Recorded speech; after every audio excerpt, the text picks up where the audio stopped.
Welcome back. ગુજરાતની મુલાકાતે છે વડાપ્રધાન નરેન્દ્ર મોદી. નર્મદામાં વિકાસ કાર્યોની ભેટ આપશે મોદી. ત્યારે ડેડિયાપાડા ખાતે યોજાશે પીએમ મોદીનો ભવ્ય રોડ શો. 10થી પણ વધારે સાંસ્કૃતિક સ્ટેજ દ્વારા વડાપ્રધાન મોદીનું પરંપરાગત રીતે સ્વાગત કરાયું. દેવ મોગરા મંદિરમાં પીએમ મોદી કરશે પૂજા અર્ચના. ડેડિયાપાડામાં જનજાતિ ગૌરવ દિવસની ઉજવણીમાં સામેલ થશે. 9,700 કરોડથી વધુના વિકાસ કાર્યોની ભેટ આપશે. ભગવાન બિરસા મુંડાની 150મી જન્મ જયંતિએ વિશેષ કાર્યક્રમનું પણ આયોજન કરાયું છે, જેની તૈયારીઓ છેલ્લા ઘણા દિવસોથી ચાલી રહી હતી. ડેડિયાપાડામાં પીએમ મોદી વિશાળ જનસભાને પણ સંબોધિત કરવાના છે. ગુજરાત સરકારમાં મંત્રી અને આદિવાસી નેતા જયરામ ગામિતે જણાવ્યું હતું કે બિરસા મુંડાની જન્મ જયંતિ ગુજરાતમાં ઉજવાઈ રહી છે અને તેનો સંદેશો રાષ્ટ્રીય કક્ષાએ જઈ રહ્યો છે. તો ભારત સરકાર અને ગુજરાત સરકાર આદિવાસીઓના વિકાસ માટે કામ કરી રહી છે. ભગવાન બિરસા મુંડાની 150મી જન્મજયંતિની ઉજવણી કરવામાં આવી રહી છે. ત્યારે વડાપ્રધાન નરેન્દ્ર મોદી ડેડિયાપાડા પહોંચીને તેની ઉજવણીમાં રાષ્ટ્રીય કક્ષાની ઉજવણીમાં ભાગ લેશે. ત્યારે રાજ્ય સરકારના મંત્રી જયરામભાઈ ગામિત આપણી સાથે હાજર છે. તેમની સાથે વાત કરીશું.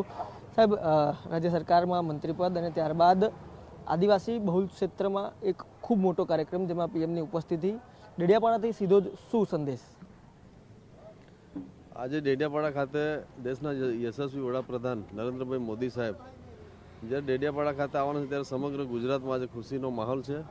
અને એમાં ખાસ કરીને ભગવાન બિરસા મુંડાજીની 150મી જન્મજયંતિ નિમિત્તે અને એમની જન્મજયંતિના ઉજવણીના ભાગરૂપે જ્યારે આજે ગુજરાતમાં આવે છે ત્યારે વિકાસના કામોનું પણ લોકાર્પણ થશે. અનેક કામોનું પણ એમાં ખાતમુહૂર્ત અને સમગ્ર ગુજરાતમાં આદિવાસી સમાજ નહીં પણ પરંતુ બધા સમાજો આ કાર્યક્રમમાં ભાગ લેશે અને સમગ્ર ગુજરાતમાં આજે ખુશીનો માહોલ છે.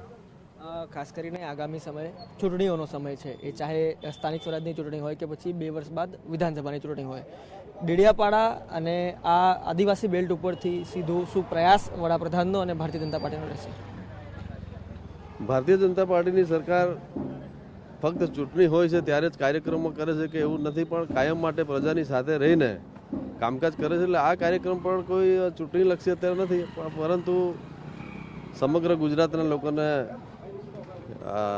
વિકાસના કામોનો લાભ મળે આ એના માટેનો કાર્યક્રમ છે. સેવાના કામોના માધ્યમથી લોકો સુધી જન સુધી સરકારની વાતો પહોંચે અને સબકા સાથ સબકા વિકાસનું જે સૂત્ર છે અને આગામી દિવસોમાં સ્વદેશીને આત્મનિર્ભરનું જે અભિયાન ચાલે છે એને પણ જનજાગૃતિ રૂપે ઉપાડીને આગામી દિવસમાં જ્યારે 2047માં વિકસિત ભારત થશે ત્યારે સમગ્ર ગુજરાતનો અને એમાં આદિવાસી સમાજનો પણ વિશેષ